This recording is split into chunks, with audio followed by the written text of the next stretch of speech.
Okay, excellent. And then we can go ahead and put that there so that not in the way. Yes. Okay. Hello. Hi. Could you please introduce yourself? Well, my name is Schwartz. I am a professor here at the University of Richmond. I've been here for 36 years. Whoa. This is my 36th year. And I have been running a band in Richmond for the last 18 years called My Son the Doctor. We play music from Eastern Europe. And I guess that's what we're here to talk about. Yes. Could you please tell me a little bit about the genre of music that you play and how you got into it? Okay, well, it's a complicated story. Please. I'm Jewish by cultural descent and religious practice, and so I grew up with a certain kind of Eastern European music that is folk music from that period, Yiddish music, Yiddish theater songs, klezmer dance music, these kinds of things, as well as, of course, liturgical music, which is related to that stuff. Also Israeli folk music and all that kind of stuff. So, but I wasn't a musician when I was younger. I sang in choirs and stuff, but I didn't play an instrument or do any kind of that sort of singing, just choral singing. But I learned to chant traditional synagogue services about 20 years ago, and I had been chanting a service on Yom Kippur when, after services, a guy came up to me and introduced himself as an accordion player, and he said that he was interested in starting a band in the synagogue that would play that kind of traditional Eastern European Yiddish traditional music. And he meant the whole range of it. And he liked my voice, and he asked me if I could sing in Yiddish and would I be interested. And I said I was definitely interested. By then I was playing guitar. I also played percussion. And so we got together and made a plan. But unfortunately, well, it's not exactly unfortunate, but the synagogue community turned out not to be interested. Like we couldn't get congregants to commit to being in the ensemble. We had a couple of young guys who were playing clarinet, but we couldn't get a full band together. So as a result, we just decided to take it somewhere else because we enjoyed playing together, the two of us. So we established it as a duo.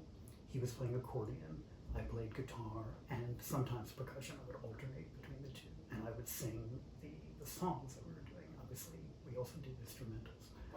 And he knew a lot about other Eastern European musical traditions.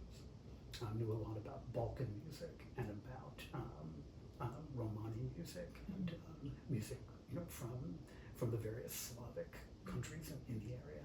And he turned me on to that and, shared songs with me. And we worked out some basic arrangements of some of that. And I started to learn to sing. I could sing in Hebrew, I could sing in Yiddish. Never had sung in Romani before or in Macedonian or whatever. Wow. But I learned, mostly just from imitating recordings and doing whatever research I could do on the languages so that I understood what was going on. And we started playing, in art galleries and other places around town. And slowly, over the course of about a year, we attracted more musicians to us. And then he had to leave Richmond to go take a job in St. Louis. And I had to decide whether or not to keep the band going, because he had basically been running it. I had never run a band before. But I had these musicians that I really liked playing with, and I just decided to try it and see what could happen. And so I continued to do it, started trying to book gigs and found even more musicians. And the ensemble, as I said, has been going on for 18 years. And we usually have, at least one gig a month, sometimes more often. These next 2 months are particularly busy for us. We're playing tonight, in fact. If you want to come and see us. Oh, I'd love to. At Reveille downtown, down in Carytown. Carytown. Yeah. We're there for from 7 to 9:15. it was a very short notice thing. We got a call and they asked us if we could do it, and then we could. So, I checked the website. I was hoping to come see you, Yeah. but I didn't see this on there. yeah. So we're which website did you go to? I thought it was the Revelay website. Okay, because we're on the Revelay website. I saw a like review, a very positive review from a previous performance, so I must have clicked on the wrong thing. In any case, so we are playing tonight. Hopefully, distract people from their election anxiety. And it's very short notice. I mean, we're sort of in an in-between place right now because our former guitar player is no longer able to play with us all the time.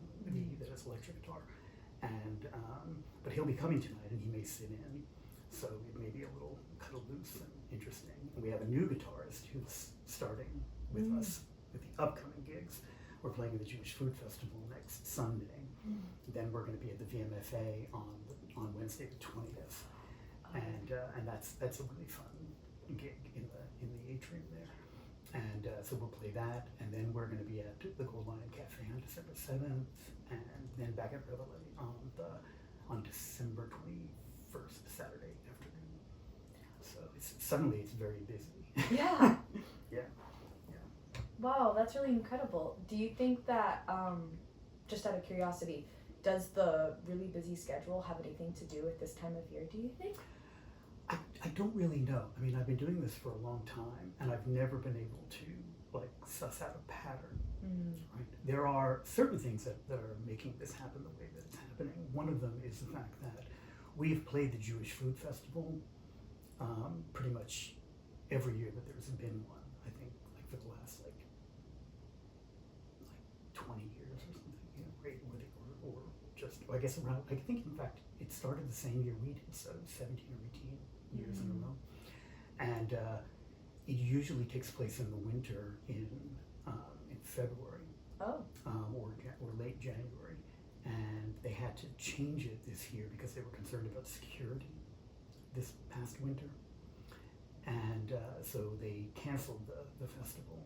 This is in the wake of October 7th, and but then I guess they're feeling more secure about it, but it's taking place at Knesset Beth Israel, which is on Patterson Avenue over here instead of at the JCC. So that's like a gig we got because they made that change. Normally we wouldn't be doing that this time of year. And other things, it's just the two gigs at Revelay. It's complicated because Revelay is a great venue and very popular both with listeners and with ensembles, because the guy who runs it is so great to work with, and but the venue's having trouble making money, and so we went from a reliable Saturday night gig there to now Monday night and Saturday afternoon, because our audience is not a heavy drinking audience. And so the venue can't afford to have a band like us play on Saturday night because they need people who are going to drink a lot of beer, right? Because otherwise the venue just doesn't make money. We'll make money on the door, but the venue won't make enough money.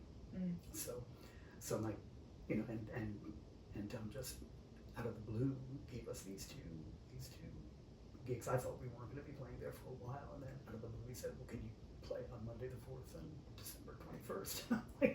Okay, sure. Anyway, so. Yeah, so could you tell me a little bit about your primary audience then? And you said you've been doing this band for 18 years. Yeah. Have you seen it change over the years?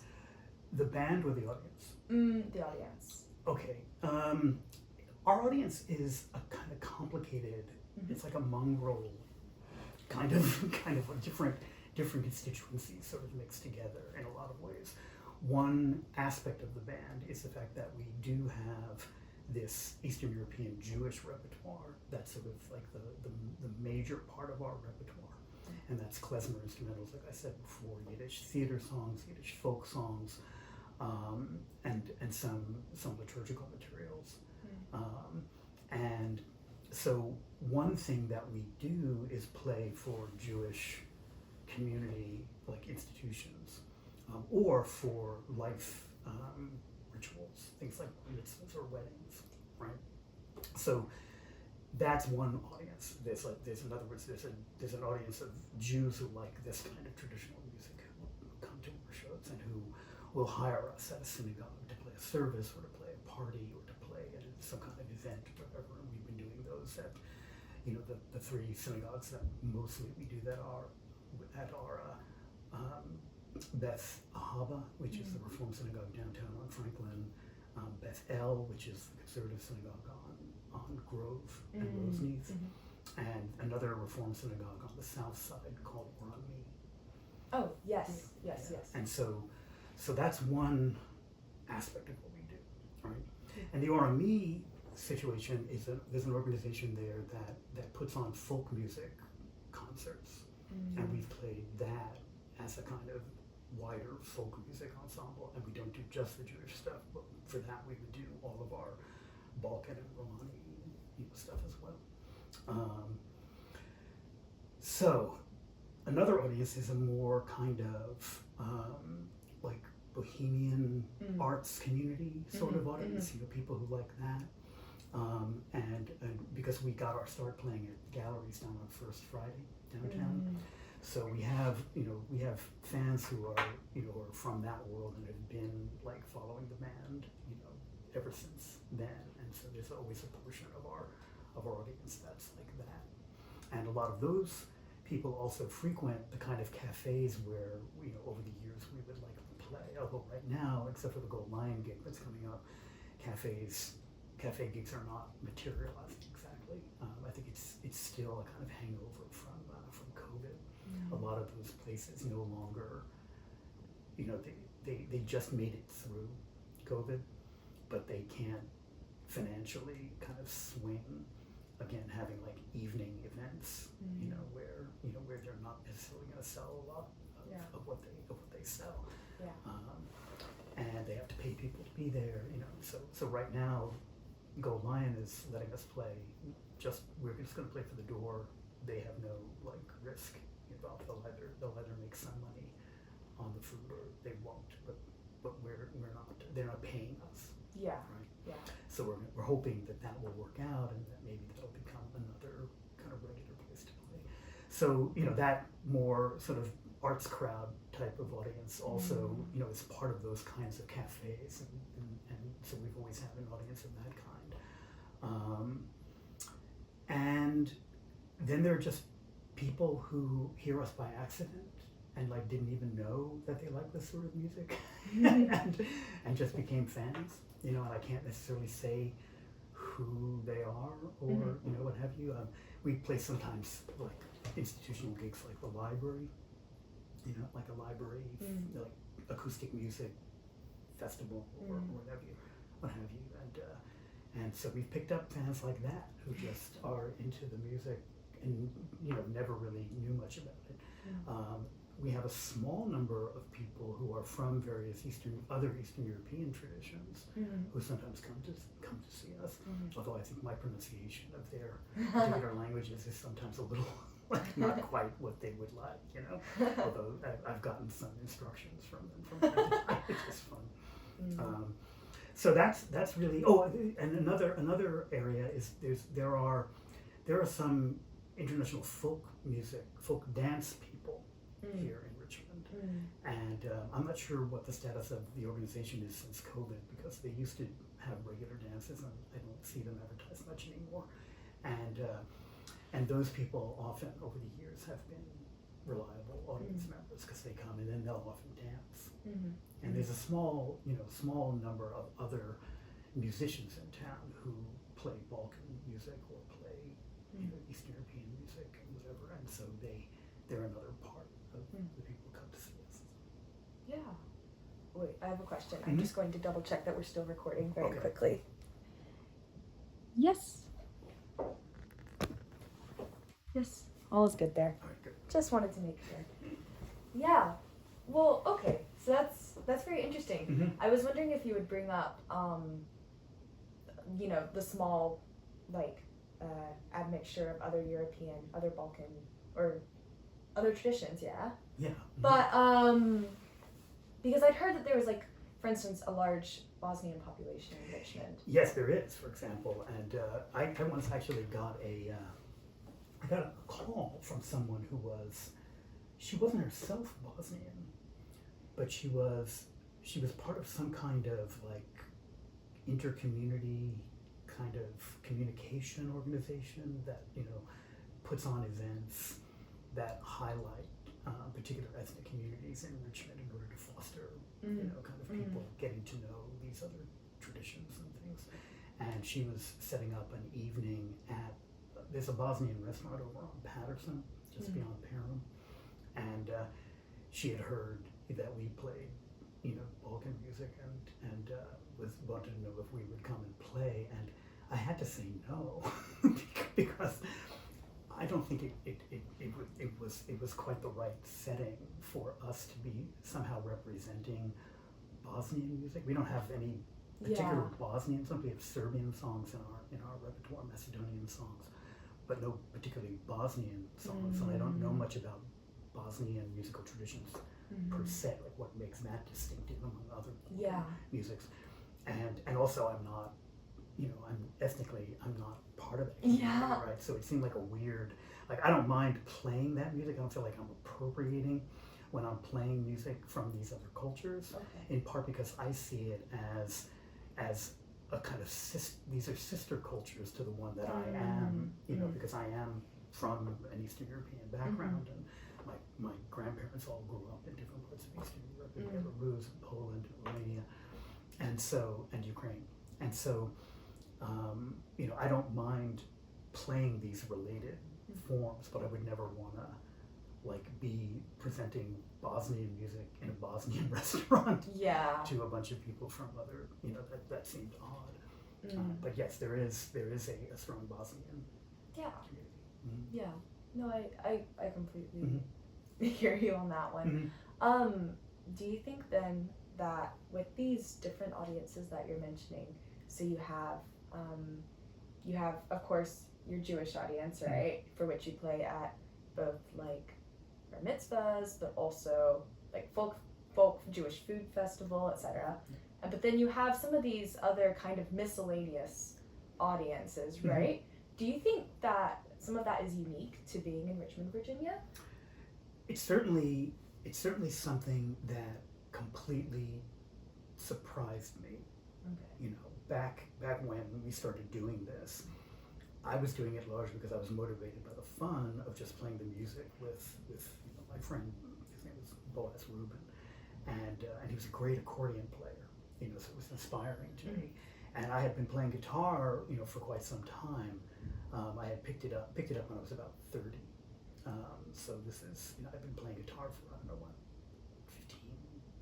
10 or 15 years at that point. But I wasn't playing out, you know. And so I loved the idea of being pushed to like perform in front of people, you know. Yeah.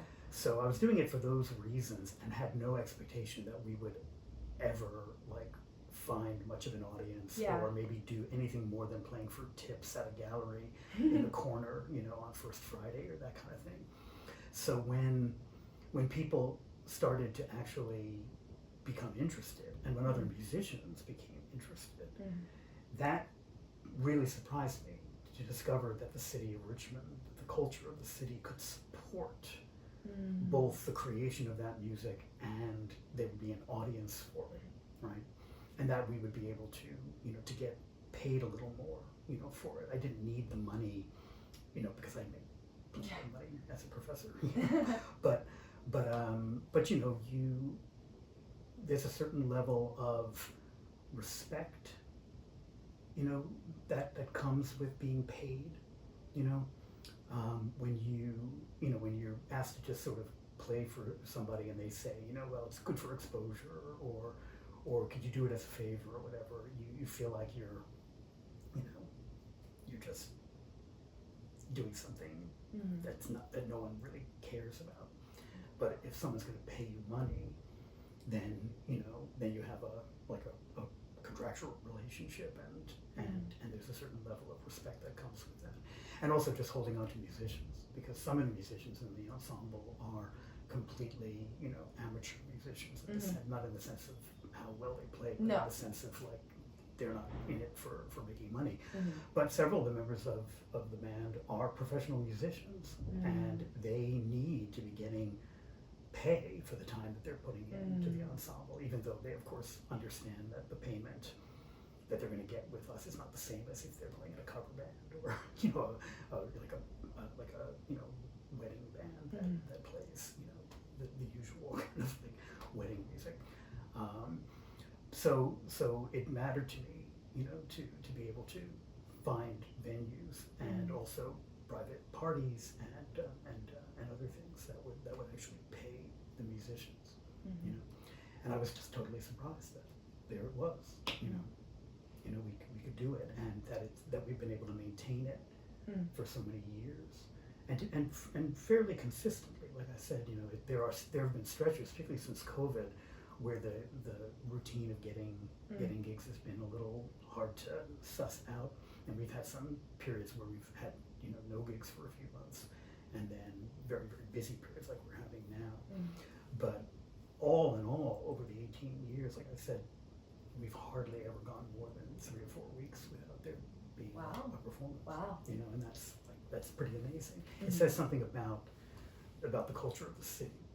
And it's also accessible. I mean, obviously, if you're able to play well in a place like New York or Washington, you can play regularly and you can get paid even more and all of that. But it's a different level of accessibility. You have to be playing at a certain level of professional, sort of stature, and you have to be prepared, to play in venues where people are going to, come and they're going to pay a lot more money to get in and see you. It's a very, very different sort of thing. The casualness of the Richmond music scene is perfect for a band like ours. It's like a good ecosystem. Because I, even if I had the ambition to want to, be more professional, like to make recordings and try to tour and all those kinds of things. I mean, I couldn't do it because I can't do that, and this job as a professor. It's impossible. So it has to be it has to be exactly what it is for it to work for me. So, and like I said, I'm just amazed that it has been working for so long. Yeah. So, have you had the opportunity then to see or hear a lot of klezmer music elsewhere, such as in New York or in other areas of the East Coast, or, even in Eastern Europe, right? Not in Eastern Europe, because I've never actually been. Well, I have been. The closest I've gotten to Eastern Europe is Vienna, and I have been to the former Yugoslavia. I spent some time in Slovenia and in Croatia, but not a lot of time. But sure, in New York, I mean, I heard that music growing up. It was very common, like at bar mitzvahs and weddings. It usually wasn't the main order of business musically. There would be a DJ or there would be a band, but then for the traditional dance part of the reception, there would usually be either a klezmer ensemble or the bands who played weddings and bar mitzvahs up in New York. Even if they were playing pop music, mostly they had a set of like traditional dance tunes because that was part of the gig. Right. So I heard that music. So growing up. Yeah, where I'm going with this is I'm curious if you've noticed any differences between like the set that you all have, which you've mentioned is it's very, to an extent, multicultural, right? You're playing some of the music of a lot of sister cultures, but then also the more like maybe traditional or the klezmer music you grew up with. Yeah, that's an interesting thing. I mean, the klezmer music since the klezmer revival, which is something that happened in the early 60s and really reached its sort of flowering in the 70s and 80s, has been very different, because traditional klezmer music is only played at those kind of Right. life stage ceremonies, weddings and bar mitzvahs and that kind of thing. And bar mitzvahs were not even really a traditional thing. The idea of a big party for a bar mitzvah is much more a kind of middle class American idea than it was a traditional Jewish idea. But weddings, absolutely. And that music developed,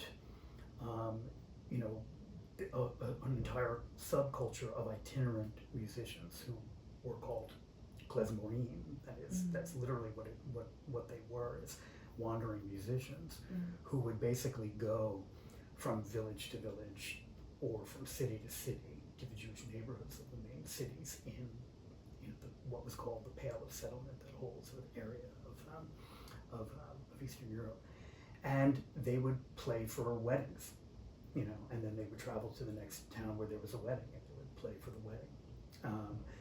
And so their repertoire was all about the different things people expected to happen musically at those ceremonies. This is in part because the liturgical music in Jewish tradition is almost entirely vocal. Okay. It's not instrumental, because it was there's a rabbinic prohibition that goes back to the time of the destruction of the temple in 70 CE that forbids the playing of instrumental music during holidays where there's a requirement of rest, like the Sabbath. So you can't. So there were no traditional Jewish musicians playing any music on Friday night and Saturday. Yeah. Right? They would play on Sunday when the weddings would occur, right? And so there was that. So there was no instrumental music other than for these kinds of events. And so the music would there's a whole complicated repertoire of different things, different sort of marches for different moments when particular people would be entering the party or coming down the aisle or what have you. Different songs for the in-laws, different songs for the bride's mother, and on and like this. And then a series of different kinds of tunes that were all about entertaining directly, like the bride and the groom, or the parents or the siblings would be seated in the front, near the dance floor, and then the klezmer band would play music simply for them. And there was usually a guy who was like an MC, and he would sing and he would do dances, and it was all aimed at them. And then there's music for collective dancing, right? When the klezmer revival began, even though some of the people who played that music initially wanted to play the whole repertoire, right? Because they had a kind of musicological, historical interest in reviving this music, which I should say, by the way, when Jews came to America in the late 19th, early 20th century, Jews from that part of the world en masse, they brought that music and those traditions with them. Yes. And there was a world of klezmer musicians in America who did exactly what klezmer musicians had done in Europe. Okay. But those musicians were also, since most of those people were living in East Coast cities like New York or Philadelphia, they interacted with lots of other musicians, African American musicians, other ethnic communities, and stuff. And so there was a lot of moving around and playing around, and jazz in particular became a big influence on the new compositions and the new modes of playing that were going on in the first half of the 20th century. And in fact, some of those musicians ended up being very important jazz musicians. Oh. Right? Like Harry Ellman. For example, he was a klezmer musician, and he actually had he had the nickname Ziggy, right? And he took an old klezmer tune called Der Stiller Bolger, and he he rearranged it so that it was like a jazz tune. And he made a single of it called Freilachs in Swing. Freilach is happiness, and it's a name for a certain kind of upbeat dance tune. So he called it Freilachs in Swing. And the first part of it is that tune rearranged as a jazz tune, and then there's suddenly a break, and they break into the klezmer version of it, and they play a chorus of it, and then they break again, and they go back to the jazz thing. And Benny Goodman, who of course grew up with that music, he was Jewish and grew up with that music, really liked it and hired Elman into his band, and they started performing it as part of his repertoire. So it became fairly well known and part of the repertoire of the. And then he got Johnny Mercer to write lyrics to the original melody in the jazz mode, and it became the song "And the Angels Sing." Oh, yeah. So that's just an example. Okay. You know, By Near Misty Shane is a Yiddish theater song that became part of the repertoire of klezmer musicians, and then entered the jazz world, the pop world, etc. There's a lot of that going on.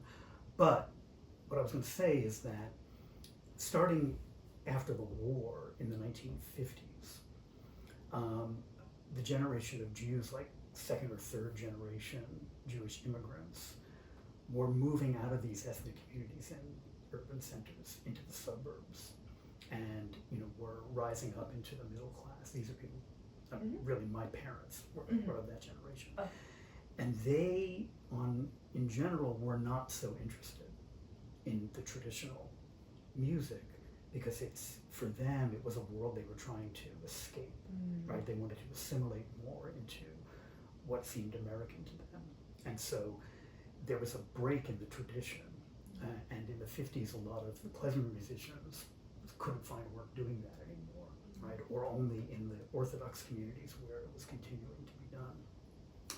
And so the musicians of the klezmer revival were of that generation, or their children, right? And they were people who in the 1960s began to look for a mode of musical authenticity, because they were rebelling against the kind of vanilla suburban world that their parents had constructed for them, or that maybe they themselves had tried, but then they felt kind of a yearning for some mode of authenticity. And these are the people who created the folk music revival in the late 50s and early 60s. But with some of them, and this is a story I like to tell when people ask me these kinds of questions, because a guy named Subotnik, I'm not remembering his first name all of a sudden, Harry Subotnik, I think it's Harry Subotnik, and he wrote a great book about, an ethnographic book about klezmer music. He was one of these people who was like traveling around with like Alan Lomax and trying to like document Appalachian fiddle styles and this kind of stuff. And he tells the story, I'm not going to get all the details right, but he tells a story about how he was somewhere in like Georgia or South Carolina or something, and they had found a group of people they had heard were really great fiddlers, and they had been recording them all day, and they were then invited back to like the house to sit, and they were drinking beer or moonshine or whatever, and they were talking. And he says that one of those guys, one of the fiddlers, said to him, they found out he was Jewish, right, which was kind of interesting and novel to them, and said, don't your people have the music? Like, why are you so interested in my music? Don't your people have the music? And the way he tells the story is that really like shocked him. It kind of made him stop and think, why aren't I investigating my own music? And so he started doing that, and that happened to a lot of those musicians in the 60s and 70s. So the people who were beginning to play klezmer music, these were people who were trying to get back to their roots and revive a music that had been like a tradition that had been ruptured. And of course, those bands, some of those musicians did end up playing like weddings and stuff, because people in general, suburban people in the 70s, like I said in my experience growing up, people did want to put some of that back, right? So there was some work that could be done. But mostly those musicians were, recording and touring, playing concerts, not playing in an ethnic traditional context. And they tended to change their repertoire to fit what people wanted in a concert setting.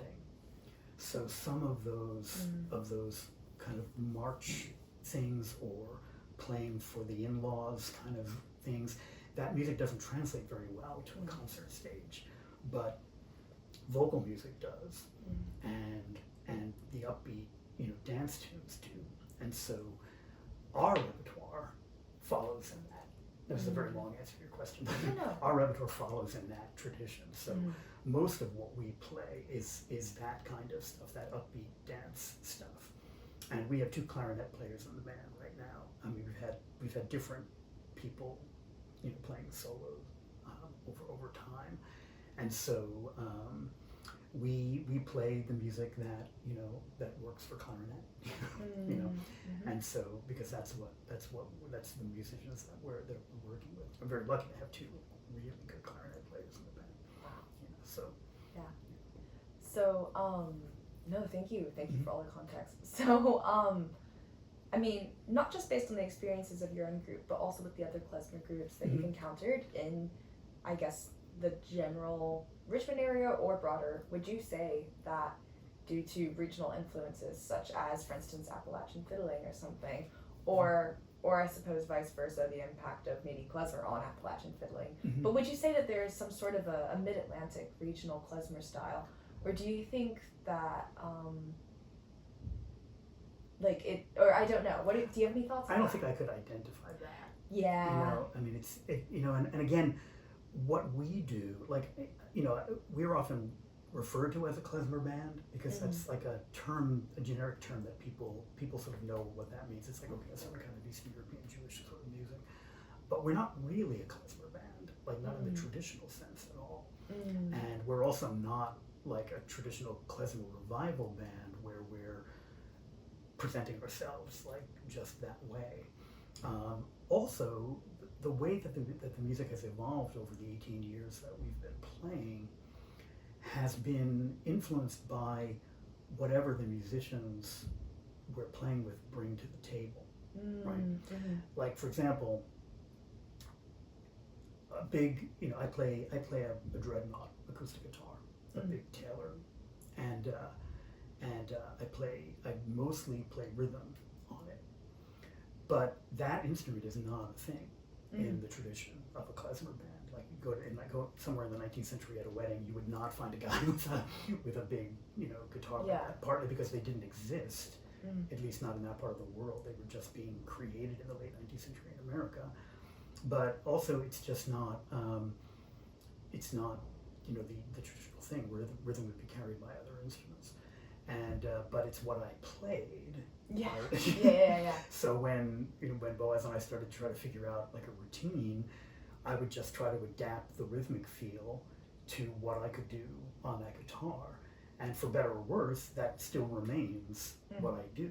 Right? I'm a better guitar player than I used to be. I can play leads a little bit now. I play electric guitar in another ensemble, but basically what I'm doing is I'm just adapting those traditional rhythms to what can be done, on an acoustic guitar. And of course, I grew up. I started playing that instrument because I grew up, with folk music and pop music in the North American vein, and that's what I was playing on the guitar, Of course. and I've translated some finger picking. So I also play a nylon string guitar, which is a little bit more European, but still not exactly a klezmer instrument. And so I finger pick accompaniments on that, and that's been interesting for me just to sort of adapt these things because some of the material that we do, for example, is like Macedonian songs in 7/8, and like the normal sort of finger picking patterns that I learned, Travis picking and what have you, is not, it's not exactly easy to play that in 7/8 time. You have to figure out a different way to do it because of the way the meter operates, and so so I've had to like adapt that, and do it. So that's an example. The 2 clarinet players that are in the band, Alan and Ben. Alan is basically a jazz musician, and he has classical chops too. Also plays in pit bands for theater productions and that kind of thing. He also plays saxophone and flute and bass and in pop bands and stuff. And he joined the band. He was one of the first musicians that we found all the way back at the beginning. And he basically joined the band, this is just what he told me, because he was interested in the repertoire. In other words, like he as a clarinet player, he understood that, that Romani music, Yiddish music, this was a major, like, tradition for that instrument. And that, that great players had, emerged in the late 19th and 20th centuries who had, done things with the clarinet, and that it was connected to jazz in ways that he understood. But, like, when he found us, he was like, he couldn't believe that he was actually, like, finding an ensemble here in town where he could actually play it. Yeah. And I think also it was good because we were just sort of, like, figuring stuff out. So he didn't feel like he had to come in already, like, having mastered that vocabulary. It was a space that he could kind of learn it, and he has. And but when he improvises, he brings his jazz chops to play, and his jazz harmonic sense and melodic sense and rhythmic sense. I always feel like sometimes with tunes, when he solos, if the tune may have, a kind of almost swing-like feel, like our version of My Neighbor's a Shame has that. But it's only when Alan solos that it sounds like jazz. When he's not soloing, when Ben solos, for example, because Ben was a guy who like learned to play klezmer music when he was younger, and so he has a much more kind of developed sense of, like, the conventions, the sounds, the crutches, the particular sort of little expressive things that you do in that music. And his rhythmic sense is very, very, exactly the way, like a traditional player would be. So when he plays, it sounds like klezmer music, right? When Alan plays, it sounds like jazz. Yeah. When they play the melodies, of course, it sounds like klezmer music. The percussionist in the band, drums is not a thing, again, in the tradition. And in America, adopted from jazz, the idea of a drum kit is often, something that you'll see in klezmer music. Although it can be a little bit hokey, the way that a kit will sound. But in our band, the percussionist Dave is he plays goblet drums. He plays doumbeks and darbuka, that kind of thing. And he's developed his own strange way of doing it. He has them on stands instead of, under his arm. He also has a miniature, like, snare. It's like a little potbelly snare. And that enables him to, to sort of get that kind of snare and a kit sound going. But of course the goblet drums sound like darbukas, with the sound, the deep sound at the center and the sharp sounds at the edge, and the thin head, and he uses his fingers a lot.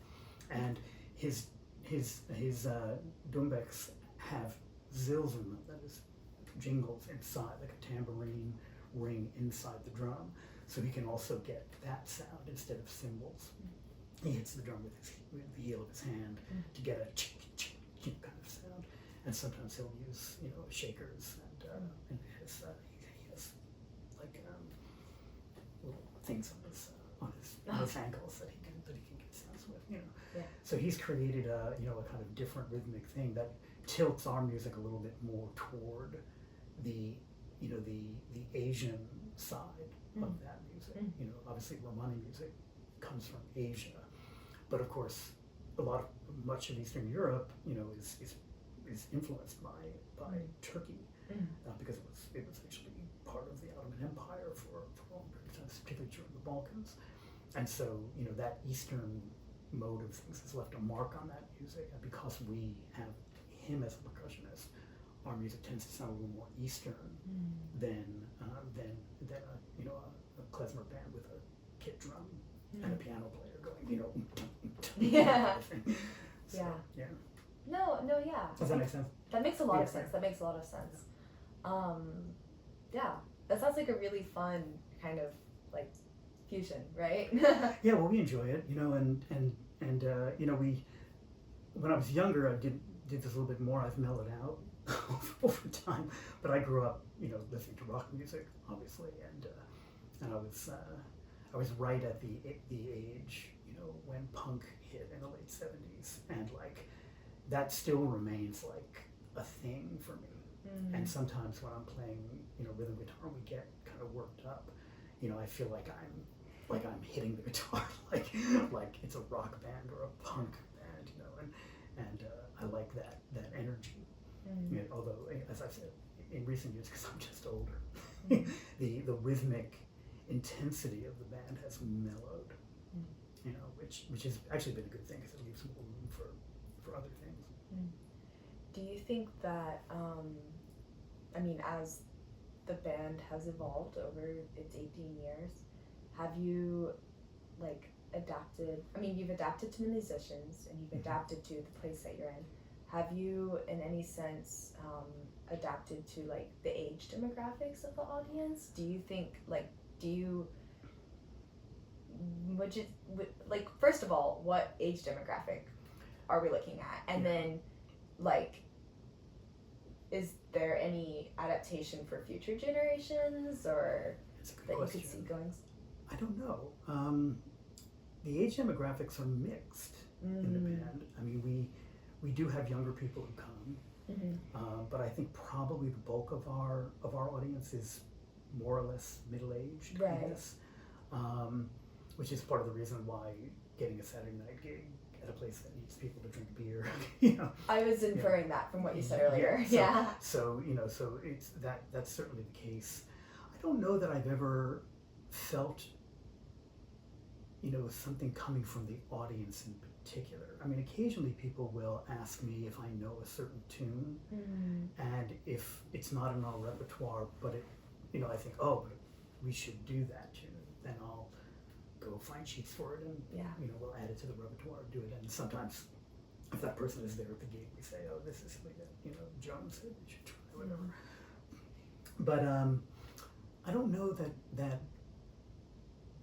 there's, I guess there's something sort of, I guess the dynamic is sort of passive when it comes to the audience.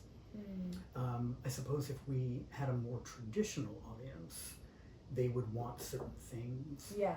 But since we're not playing in that way, even when we play a wedding or something, the things that we play are a sort of expected sort of, there's a handful of tunes, that are, some of them are klezmer tunes, some of them are Israeli folk songs, some of them are Eastern European folk songs, but if you play them and there are Jews around, Eastern European Jews, they will want to dance. Yeah.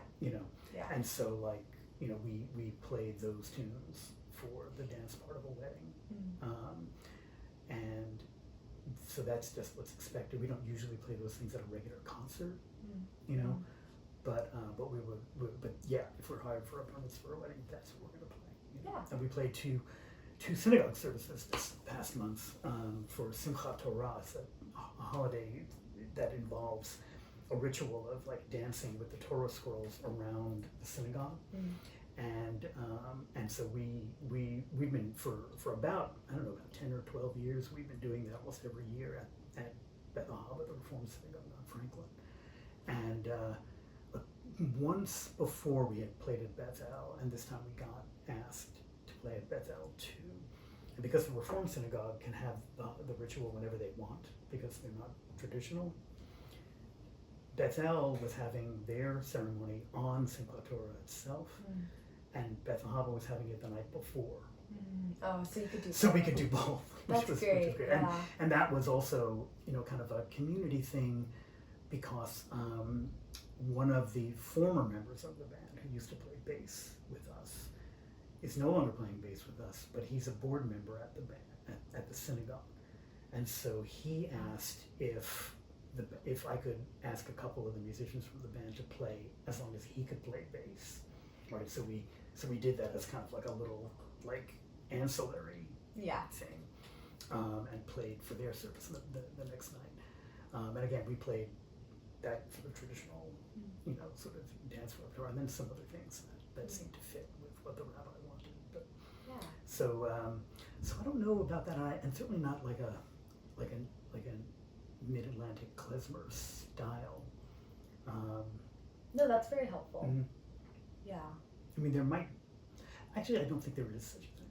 Yeah. I think that you will find, if you go up to Washington, you will find klezmer musicians operating in terms of the market that's created for that music by the Orthodox community, because Washington has a very, very, large Orthodox community. And so there are people who play that music for their bar mitzvahs, their weddings, and etc. Richmond's Orthodox community isn't big enough to handle that, and we never get hired for those things in the Orthodox part of the only interaction we have with the Orthodox Jewish community in Richmond, aside from just people I know, in those synagogues, is the Jewish Food Festival, which is organized by one of the Orthodox synagogues in town. And I think that's because within the Orthodox community, the traditions of what's supposed to happen at a wedding are still the old ones, and we don't really do that. We're playing more, like I was saying before, about like the idea of that the moment in the otherwise not particularly Jewish, sort of aspect of the wedding. We play the Jewish dance moment, and we can do that according to the expectations of that part of the Jewish community, but not the full-on traditional stuff that an Orthodox wedding, particularly an ultra-Orthodox wedding, would expect. Yeah, no, that makes a lot of sense, and thank you so much for all of your insights. I fear I would love to talk more, but I fear we're probably at time. But yes, no, thank you so much. Yeah. That was I mean, it was very inspiring, and also like it gave me a lot to think about. Good. Well, let me know if any other questions come up as you continue thinking about this and working on it. Yes. One thing you might find useful, if you just want to have a sense of the band, we have a YouTube page. I don't know if you got to that. Yes, I did look some. Okay, so there's an hour-long video that we did during COVID. It was kind of a weird, kind of accidental situation. The guy who was playing, who used to play bass with us, a different guy who used to play bass with us, had a sort of a jazz band that was going to play the VMFA's Jazz Cafe. But the Jazz Cafe during that time was only on video. And you'd go there and you'd just play for an hour, and it would be then posted to YouTube for people to watch it. And he couldn't make the gig with the rest of his band, but he suggested us, and for whatever reasons they thought we were jazz adjacent enough. So we got a chance to do this, and we it was basically just in an empty theater, just on stage, and we played 2 full sets, and I also did an interview. Oh wow! With the guy, so that might be useful to you. Yes, thank you so much. You're welcome. I'm gonna go ahead and turn off the camera now, but.